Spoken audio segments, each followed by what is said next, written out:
उत्तराखंड के मुख्यमंत्री विजय बहुगुणा ने आज दिल्ली में स्वतंत्र प्रभार के लघु उद्योग मंत्री के.एच. मुनियप्पा से मुलाकात की। इस दौरान मुख्यमंत्री ने मुनियप्पा से सूबे के विकास के लिए लघु उद्योग के निवेश पर चर्चा की। मुलाकात के बाद मुख्यमंत्री ने बताया कि इस मामले में जल्द ही राज्य सरकार केंद्र को अपना प्रस्ताव भेजेगी। कई योजनाएं हैं जो ये राज्य सरकार से मिलकर चला सकते हैं स्किल डेवलपमेंट के लिए, उसकी सारी हम लोगों ने चर्चा करी है और प्रस्ताव सरकार की तरफ से भेजेंगे। और एक जो इंडो जर्मन टेक्नोलॉजी से जो वहाँ पे टूल रूम लग रहा है, उसके लिए औपचारिकताएं से बात हो गई है और निकट भविष्य में उसका ये आएंगे दरअसल। दिल्ली हाईकोर्ट में एनडी तिवारी के खिलाफ अवमानना के केस की सुनवाई टल गई है। अगली सुनवाई 7 नवंबर को होगी। दरअसल रोहित शेखर ने कोर्ट से अवमानना की कार्रवाई शुरू करने की मांग की थी। रोहित शेखर ने आरोप लगाया कि कोर्ट के आदेश के बावजूद तिवारी ने जुर्माने और उसके खून की जांच करने पर हुए खर्च के तौर पर 25,000 रूपए का भुगतान नहीं किया है। रोहित ने एनडी तिवारी के खिलाफ अवमानना की कार्रवाई का अनुरोध करते हुए न्यायालय के 27 अप्रैल के आदेश का हवाला दिया था, जिसमें तिवारी पर न सिर्फ 25,000 रूपए के खर्च का भुगतान करने को कहा गया था, बल्कि पितृत्व परीक्षण के लिए रक्त के नमूने के लिए पुलिस से मदद लेने की भी बात की गई थी।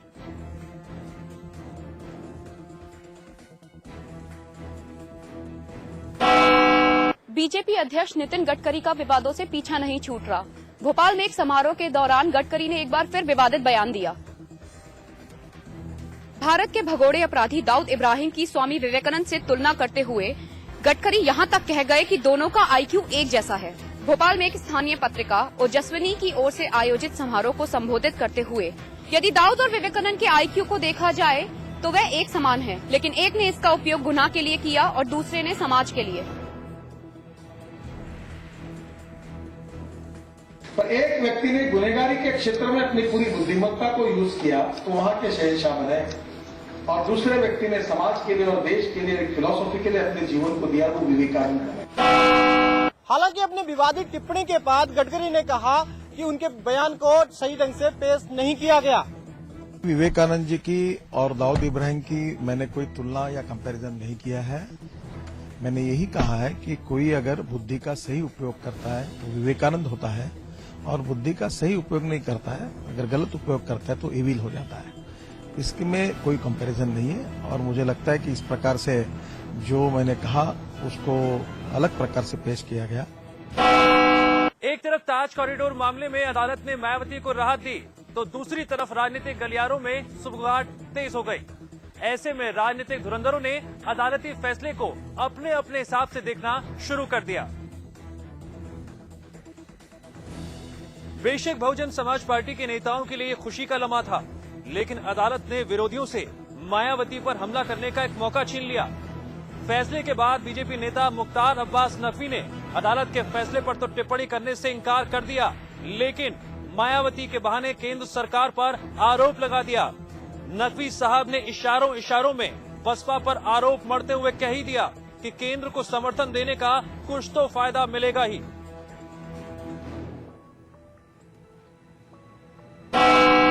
उत्तर प्रदेश के स्वास्थ्य मंत्री अहमद हसन ने यह दावा किया है कि एनआरएचएम की योजना के तहत रद्द की गई भर्तियों से स्वास्थ्य विभाग की योजनाओं पर कोई असर नहीं पड़ेगा।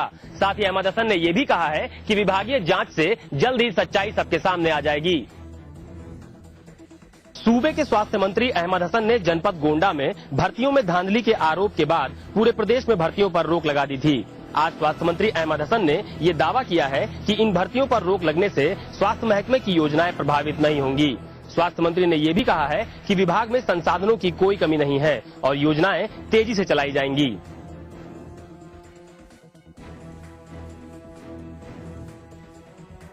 स्वास्थ्य मंत्री ने यह भी कहा है कि एक छोटी सी शिकायत के बाद इतने बड़े पैमाने पर भर्तियां रद्द की गई हैं और जांच के बाद सच्चाई सबके सामने आ जाएगी। दिल मिले ना मिले हाथ मिलाते रहिए। जी हाँ, ये जुमला कांग्रेस के नेताओं के लिए एकदम सटीक साबित होता है। आला कमान ने विजय बहुगुणा को प्रदेश का राज और हरीश रावत को कैबिनेट का ताज देकर भले ही कोशिश की कि दोनों नेताओं के बीच कड़वाहट कम हो जाए, लेकिन हरीश रावत के समाचार प्लस को दिए एक्सक्लूसिव बयान से साफ हो गया कि इस प्रदेश में सब कुछ सही नहीं है। समाचार प्लस ने हरीश रावत से गैरसैंण कैबिनेट और राजधानी बनाए जाने वाले मुद्दे पर सवाल पूछा। हरीश रावत ने इस फैसले का स्वागत तो किया, लेकिन इस फैसले से पहले क्या मुख्यमंत्री ने कद्दावर नेता होने के नाते उनसे राय ली थी या नहीं, इस सवाल से वो बचते हुए नजर आए। हद तो तब हो गई कि गैरसैंण की भूमि पूजन पर हरीश रावत के जाने पर हरीश रावत ने टकासा जवाब दे दिया कि राज्य सरकार का कार्यक्रम है, जब निमंत्रण मिलेगा तभी वो जाएंगे। रावत साहब यही नहीं रुके, उन्होंने प्रदेश में चल रहे हाइड्रो प्रोजेक्ट पर नदियों को नुकसान पहुंचाने का सवाल भी उठाया और साथ ही ये भी कह डाला कि अगर माननीय मुख्यमंत्री ने जनता से 12 सिलेंडर देने का वादा किया है तो वादे से पीछे नहीं हटना चाहिए, वरना ये वादा खिलाफी कहलाएगी। कहते हैं प्यार अंधा होता है, लेकिन मेरठ में अपने आशिक के प्यार में अंधी एक युवती ने बाप बेटे के पवित्र रिश्ते का खून करते हुए अपने प्रेमी के साथ मिलकर अपने ही पिता और अपने पूर्व प्रेमी की हत्या कर डाली और दोनों के शव गंग नहर में फेंक दिए। पुलिस ने दोनों आरोपियों को गिरफ्तार कर लिया है। मामला मेरठ के सरूरपुर थाना क्षेत्र के ख्वाजमपुर माजरा गांव का है, जहां मूलचंद की गाड़ी पर गांव का ही रहने वाला राज सिंह चालक था। पुलिस के अनुसार राज सिंह पहले मूलचंद की पुत्री दीपा का प्रेमी था। बाद में दीपा का प्रेम प्रसंग एक अन्य युवक जाहिद से हो गया, जो राज सिंह को नागवार गुजर रहा था, जिसके बाद दीपा और जाहिद ने मिलकर राज सिंह को रास्ते से हटाने की ठान ली। दोनों ने राज सिंह और मूलचंद को पहले तो जमकर शराब पिलाई और फिर दोनों की हत्या करके शव को गंग नहर में फेंक दिया। पुलिस ने दीपा और जाहिद के खिलाफ रिपोर्ट दर्ज कर दोनों को गिरफ्तार कर लिया है। पूछताछ में दोनों ने मूलचंद और राज सिंह की हत्या करना स्वीकार किया है। मूलचंद ने कभी सपने में भी नहीं सोचा होगा कि उसकी ही बेटी उसकी हत्या कर देगी, लेकिन प्यार में अंधी दीपा ने अपने प्रेमी जाहिद के साथ मिलकर इस घिनौनी वारदात को अंजाम दिया और पिता और पुत्री के रिश्ते को कलंकित कर दिया। कानपुर के डीआईजी ऑफिस में महिला ने अपने ही हाथ की नस काट ली। बताया जा रहा है कि महिला पुलिस के पास फरियाद लेकर पहुंची थी, लेकिन उसकी कहीं कोई सुनवाई नहीं हुई। महजबी नाम की ये महिला डीआईजी ऑफिस में खुद से हुई छेड़छाड़ की शिकायत लेकर पहुंची थी, लेकिन महिला के मुताबिक उसे 2 घंटे इंतजार करवाने के बाद भी डीआईजी से नहीं मिलने दिया गया, जिससे निराश महिला ने अपने हाथ की नस काट ली। महिला के नस काटने के बाद आनन फानन में पुलिस ने घायल महिला को अस्पताल में भर्ती करवाया।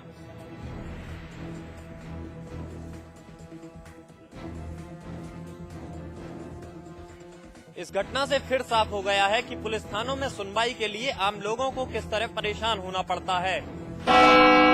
वाराणसी के गाजीपुर थाना कोतवाली क्षेत्र में बदमाशों ने 2 युवकों को गोली मारकर लाखों की लूट की। दोनों युवकों को गंभीर हालत में अस्पताल में भर्ती कराया गया है, जहां युवकों की हालत गंभीर बनी हुई है। बताया जा रहा है कि दोनों युवक अपनी दुकान बंद करके वापस घर जा रहे थे, तभी अचानक कुछ बदमाश मोटरसाइकिल से सामने आकर युवकों पर गोली चलाने लगे और 5 लाख रुपयों से भरा बैग छीनकर भाग गए।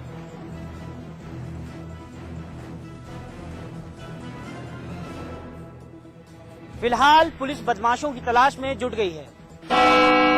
प्रतापगढ़ के जिला अस्पताल में छात्र की मौत के बाद परिजनों ने जमकर हंगामा किया। इस दौरान परिजनों ने अस्पताल स्टाफ के साथ मारपीट भी की। इस दौरान परिजनों ने अस्पताल में जमकर तोड़फोड़ की।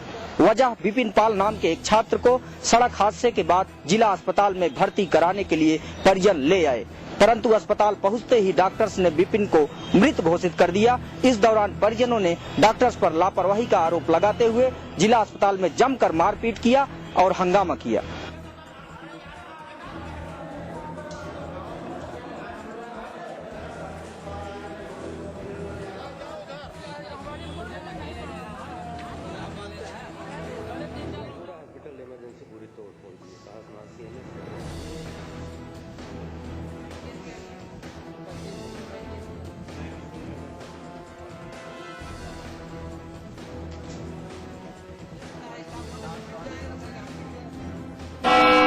दर्जनों यात्री बस स्टैंड पर खड़े होकर एक होटल में अपनी बस का इंतजार कर रहे थे। तभी सामने से तेज रफ्तार से आती हुई बस को देखकर सभी यात्री घबरा गए और अपनी जान बचाने के लिए भागे। लेकिन बस अनियंत्रित होकर एक बिल्डिंग में जा घुसी और उसकी चपेट में 2 छात्र आ गए, जिनमें दोनों गंभीर रूप से घायल हो गए। एक को झांसी मेडिकल कॉलेज रेफर कर दिया गया। खास बात तो ये है कि बस के लिए बस ड्राइवर नहीं बल्कि एक बस कंडक्टर चला रहा था, जिसकी गलती से ये हादसा हुआ।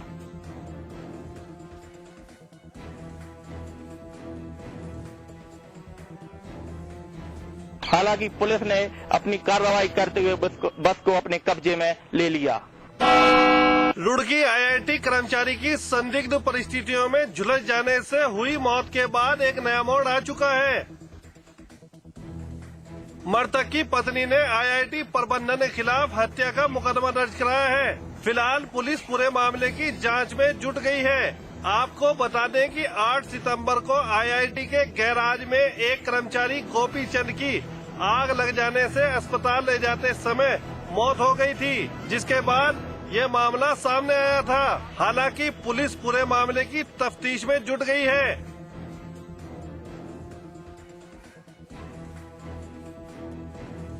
अभियोग पंजीकृत किया है रुड़की कोतवाली में, उसकी विवेचना की जा रही है। विवेचना जो भी तथ्य आएंगे तदनुसार कार्रवाई की जाएगी। बनाम अज्ञात उसने आगे किसी कोई अधिकारी को आरोपित नहीं किया, आईआईटी प्रबंधन लिख रखा है, तो उसकी विवेचना की जा रही है। विवेचना के बाद जैसी कार्रवाई ड्यूटी पे गए थे, अभी तो मेरे को नहीं पता होता, आईआईटी वालों को पता होगा कि कैसे भेजे ले। मैंने ये केस इसलिए करा कि मेरे बेटे को नौकरी दी जाए। मेरी कोई मदद पे नहीं आया आईआईटी से या कहीं से कंपनी वालों, कोई नहीं आया मदद के लिए मेरी। हमीरपुर में प्राथमिक विद्यालय के टीचर ने हैवानियत की सभी हदें पार कर दी हैं। टीचर ने एक मासूम को इतना पीटा कि उसके कान का पर्दा फट गया है और उसका चेहरा बुरी तरह लाल हो गया है। दरअसल हमीरपुर के मुस्कुरा थाना क्षेत्र के टीहर के प्राथमिक विद्यालय में निर्भय कक्षा 5 का छात्र है। रोज की तरह निर्भय स्कूल गया था, लेकिन स्कूल के मास्टर साहब किसी बात को लेकर निर्भय से नाराज हो गए और उन्होंने निर्भय की जमकर पिटाई कर दी, जिस वजह से निर्भय के कान का पर्दा फट गया है। अब इलाज के लिए निर्भय का पिता जिला अस्पताल के चक्कर काट रहा है।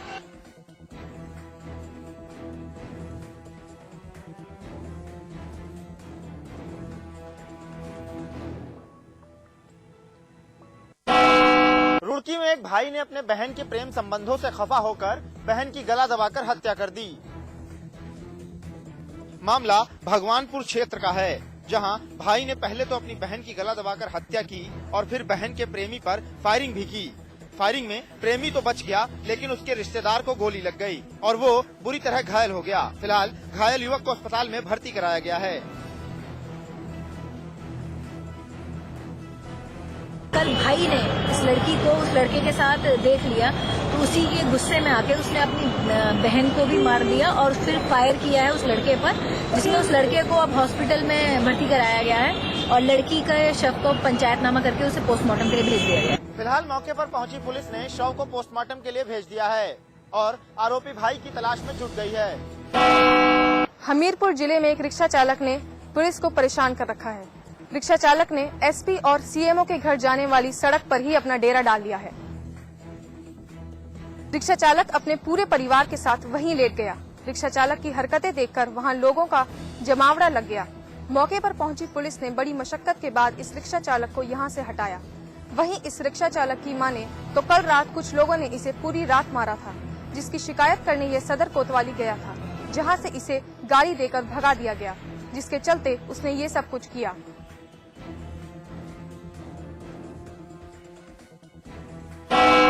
श्रीनगर में पीडब्ल्यूडी अधिशासी अविंदा पर लगा सरकारी वाहन के दुरुपयोग का आरोप। इंजीनियर पर आम जनता के साथ अभद्रता का भी आरोप। श्रीनगर गढ़वाल में लोक निर्माण विभाग के अधिशासी अविंदा पर लगा सरकारी वाहन के दुरुपयोग का आरोप। अधिशासी अविंदा पर बीजेपी कार्यकर्ताओं ने आरोप लगाया है कि वो सरकारी गाड़ी का उपयोग अपने निजी कार्यों के लिए करते हैं, साथ ही अपने कार्यालय में आम जनता के साथ अभद्र व्यवहार करते हैं। इस संबंध में बीजेपी कार्यकर्ताओं ने जिलाधिकारी को ज्ञापन सौंपकर मामले की जांच करने की मांग की है।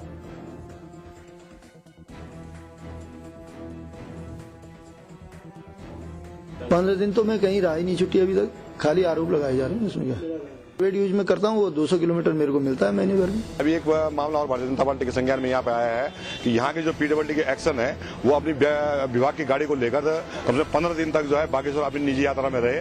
तो मैं शासन से, प्रशासन से, उप जिलाधिकारी महोदय से और डीएम साहब ये निवेदन करना चाहता हूँ कि ये अगर व्यक्तिगत कार्यों के लिए अगर सरकारी गाड़ी का उपयोग करते हैं तो निश्चित तौर पर इसकी जांच होनी चाहिए। दोषी पाए जाते हैं तो उनके खिलाफ जो